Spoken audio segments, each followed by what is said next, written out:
I just finished up my workout.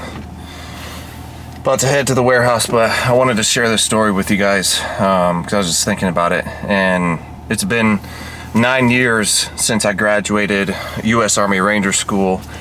I was 20 years old. I was just a little baby. I'd been in the Army for maybe 6 months, I think. And I went to pre-ranger course. We have a pre-ranger course up at Fort Bragg, and it's like 30 minutes off the main base. And I had never really, to be honest with you, I'd been through basic training, I'd been through airborne school, showing up to my first unit, and I really hadn't been challenged yet. Well, this compound, pre-ranger course compound, it was off on its own. It's not on the big base anymore. So the instructors, the cadre, they got to do whatever the fuck they wanted to. Literally, whatever. And this is where I met my first real challenge of being in the military. And it was just nonstop smoke sessions, nonstop, hazing, whatever the fuck you want to call it. And, just to tell you the numbers, we started out with 107 students going to pre-ranger course. And, I was a private first class, very, very young, very little experience. And how I ended up there was simply one of my guys in leadership came in and he's like, who wants to go to Ranger School? Everybody else was fucking scared. Everybody else, because there was only one other dude in our whole platoon that was a Ranger tab. And everybody was fucking just terrified to fail and scared to go after it. And I'm sitting there like, fuck yeah. Like, I raised my hand and saw nobody else. He's like, all right, let's do it. And, it was an investment too. It wasn't just like, all right, you get to go to Ranger School. Like, this shit costs. I'm a private. I have very little money, but this is what I wanted to go accomplish. And it was an investment, meaning I had to go buy all of this gear. If you've ever been to Ranger School, you know exactly what I'm talking about. You have to buy just thousands of dollars of gear for this 5-page long packing list. And this was just to go to pre-ranger course. This wasn't even to go to actual Ranger School. I had to pass pre-ranger course before they would even consider sending me to Ranger School. So I raise my hand, I invest all the money into it, I get the packing list together, I show my platoon sergeant that, yep, I am capable of putting together a packing list, even though I'm 20 years old, I've only been in the Army for 6 months, hundreds of items, boom, boom, boom, never miss a thing. And so, he gave me the trust to go and, because if I fail, really it comes back on him, because he's wasting that slot that he could give to somebody else. He's wasting that on me if I go and fail. So I understood that. I had a lot to prove to him. I had a lot to prove to myself. And so I raise my hand, I make the investment, I do the layout. Now I'm on my way to pre-ranger course. And when I showed up, there was about 106 other dudes. I was 107. And we did our PT test. Everybody was pretty good. And then it was like the second or third day, we had been getting our asses kicked for 3 days straight. And you woke up at went to bed at midnight, and then you woke up at 2 or 3 in the morning to do your 12-mile ruck march, which is a 45-pound, that shit was 55, 60 pounds rucksack, backpack, and you do a 12-mile ruck, run, walk, things like that. The difference between this one was it was hotter than fuck. It was in the middle of the summertime. And so you're constantly dealing with the heat, the humidity up in North Carolina, and you're out in the woods just constantly getting bit by fucking bugs. That alone made people fucking quit. It was hilarious. But the terrain and the environment, it was not running on the road. This is not a run 12 miles with a weighted vest on a road, and the time limit is 3 hours. So 107 dudes, start at 3 o'clock in the morning, start this ruck march. We got our headlamps on, and rucking is my thing. You know what I mean? I love throwing that weight on and just taking the fuck off. But there's a strategy to it. You know what I mean? I don't just run until I can't run anymore. I had a I had a strategy to it. And I was just seeing dudes just start dropping back, and I'm just passing them, keeping my strategy going, keeping what I'm doing. And I just start passing people. Well, I get to the finish line, and I'm looking at my watch, man, and it's like, I don't know how many people are ahead of me, but I know that I've passed a lot of people. And I ended up finishing first on that one. And out of 107 dudes, there was me and 3 other people that passed that ruck march in under 3 hours. I was at like 2 hours and 57 minutes. And usually, I had done 12-mile rucks before, and usually I was around 2:30. 2 hours and 30 minutes is usually what I could do my timed 12-mile ruck in. This was different, man. The fucking heat, just the environment, the terrain, the sand. It was like running on the beach. It was like running and rucking on the fucking beach. It was gnarly, and there's a reason why. I mean, these other 100 dudes, these are fucking non-commissioned officers. These are high-ranking individuals. These are fucking officers. These are people that have been in the army, been to war, you know what I mean? Like, I was just this little kid, and I came out and I won, and I finished first. And then I'm like, shit, dude, there's only like 3 minutes left when I got done. And I see the next dude come in, the next dude come in, the next dude come in. And I can remember their 3 names and their 3 faces for the rest of my life. Because it was like, damn, this shit was hard. You know, it wasn't just me being a bitch. Like, this was hard for everybody.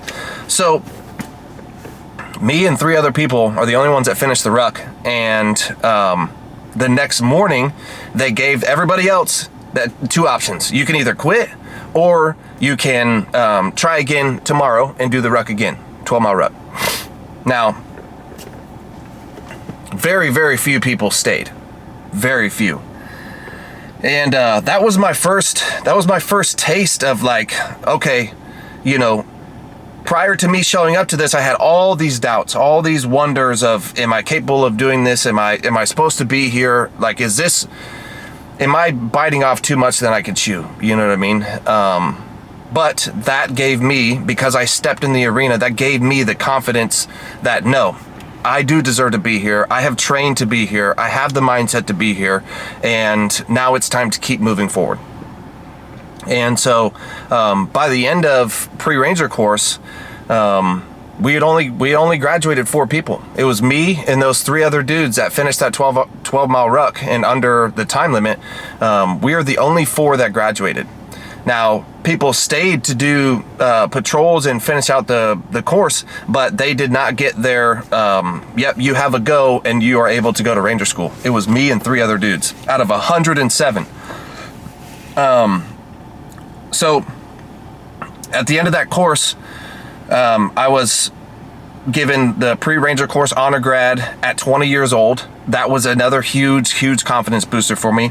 I got what's called the golden compass, and that was getting all perfect scores on land nav and then being the fastest time. And so those 2 things, they really boosted my confidence, when prior to that, I'll be honest, I was so new to the Army, I didn't really know what I was doing, right? So going into ranger school, you finish PRC, you do the graduation, you have I think it was like a week or 2 off, and then you head down to Fort Benning, Georgia, and you start ranger school. And ranger school is in 3 phases. And the biggest thing I want to get to is phase 1, I was good. It was just like pre-ranger course. Actually, pre-ranger course was harder than my first phase, just because the cadre could do whatever the fuck they wanted to us, and it was just an absolute, slugfest, and they just beat the shit out of us for that whole time in pre-ranger course, all the way up until we left. And so phase 1 of ranger school, Derby phase, it was pretty fucking easy for me, I'm not gonna lie. It was a lot more chill, it was a lot more relaxed than I thought it was gonna be. And then second phase is where the challenges started to happen. You know, when I graduated pre-ranger course, I was told that I was going to be a dad, right? I already had a daughter, but she lived in Nebraska, and I was never able to be there for her because I was gone. I was in the military. You know, I was stationed at Fort Bragg. Her and her mom were in Nebraska, and you know, that's just fucking how life works sometimes. And but then the person that I was married to at the time, she told me that she was pregnant and that we were going to have, you know, our first kid. And so I left going to Ranger school, you know, under the understanding of like, you know, 9 months from now that I was going to have a baby to where I was going to be able to, you know, be a dad when I was home, versus never being able to be a dad, to my first daughter. So I go to Ranger school, fucking motivated as shit, super pumped up, like, get through phase 1. I get to phase 2, and there is a pass. There's a 8-hour break in between phase 1 and phase 2. And she had a miscarriage. And so I had to go back to Ranger school after those 8 hours completely defeated. But I was willing to do that. You know what I mean? I wanted this. I wanted to accomplish this goal. I wanted to get my Ranger tab. And so I showed back up. And I fucking, you know, went through phase 2, and I failed. I'm not going to sit here and make excuses for it. I just failed. I needed to learn a lot. I needed to learn a lot about myself. I needed to learn a lot about the, you know, tactics of it, the understanding of what the difference is between phase 1 and phase 2. And the biggest thing is like you're working with 8 to 12 guys in phase 1 versus 40 dudes in phase 2. So when you're in a leadership position, you're controlling essentially 40 fucking people. And that was a lot for me. Again, I'm 20 years old. I've only been in the Army for 6 months. So that was a huge, huge thing for me. And I got recycled that phase. And recycling means you have to start all the way over at that phase. I don't have to go back to phase 1, but now I have to redo phase 2. And phase 2 is in Dahlonega, Georgia. It's in the mountains. So I went from Fort Benning, phase 1, to ship down to Dahlonega, Georgia, phase 2 in the mountains. This is mountain phase. And it is 100, 110 pound rucksacks walking up these steep ass hills, up and down them all night. Getting, you know, our meal schedule was like, we got to our patrol base to sleep at like 2 o'clock in the morning after the whole mission was done. And then we would have to wake up at 5 o'clock in the morning to start planning again. So you'd have your dinner at 2 o'clock in the morning, and then 3 hours later, you would have your breakfast. You don't get to keep any food like to snack on while you're sitting there planning or anything like that. You have to eat when is your time to eat, which is like 15, 20 minutes first thing in the morning. You have that time to fucking eat. And if you get caught with any open snacks, any open MREs, anything like that, you will be cut, you'll be dropped, you'll be kicked out for an integrity violation. So you're eating your dinner at 2 o'clock in the morning. Chow, chow, chow. Now, however long you take, like the more time you take eating your fucking dinner, the less time you get to sleep for those little 2 or 3 hours. And then you wake up in the morning, a couple hours later, you eat your breakfast at 5 a.m. Again, that's it. That's your only time to eat. So once you get past that, then you have all day of planning, running missions. You have all of these tasks to do all day long. No eating, no sleeping. All right. So you do all those days, and then the next time that you get to eat from breakfast is the next day at 2 o'clock in the morning. You know, sometimes you got there a little bit earlier into a patrol base, got established and things like that, and then you could eat. But that was pretty much the schedule. So very little food, very little sleep. Walking up and down fucking mountains with heavy ass backpack. I did not want to do that again. Like when I realized that I got recycled and that I failed this phase, and I have 2 fucking choices, just like everybody else did that failed that phase. You know, there was me and probably 40 other dudes, and I think 13 stayed. Everybody else fucking quit. Everybody's like, nah, fuck that. Like, I'm good. I don't care about this that much. Well, you know, I was already feeling sorry for myself about the situation that I found out about, you know, during the pass. And then to get recycled. So fucking 2 punches just straight to the fucking gut. It really had to make me realize, like, all right, dude, are you going to be a bitch or are you going to be a man? You tell yourself you're a fucking man. I told myself, like, yep, I am a fucking ranger. I can fucking be here. Let's fucking do this. Well, that was when I was fucking motivated. You know, how am I going to be when this shit fucking gets hard? And this is exactly that time when it started to get hard. And, you know, I had 2 choices, whether quit, go home, or stay, and then restart with the next class. So during those, I think it was a 2-week holdover period. So you're sitting there for 2 weeks just waiting every single fucking day, just doing these bullshit tasks. And I had one cadre that was willing to answer my questions and teach me these things. So I asked all the fucking questions that I possibly could, and I learned over those next 2 weeks. And so I started out with the next class, phase 2 all over again, crushed it. Went on to phase 3. I only got graded 1 time that next time. Went to phase 3 down in Florida for the swamp phase, crushed it. Only got graded 1 time, got my go. But that was a huge pivotal point for me in my life, to realize like who I was and how much my body could really take. You know what I mean? And I didn't know that about myself before. I had no idea that I was capable of doing something like that to my body, to my mind, and then to fail it and then have to be told you got to do it again, and then to not quit, and that my body could still keep going much further than I thought it could. It changed my life. And I just wanted to share that story with you guys, because there will come a moment in your life where you can either choose to be a bitch, or you can choose to be a fucking man and face adversity, overcome adversity, and understand that you can do it, you can get through it, and you will benefit from it on the other side. After I got back from that, I just climbed the ladder. You know, I finished out in the Army as an E7 with 8 years in the Army. And my whole last year was doing nothing but getting surgeries and bullshit.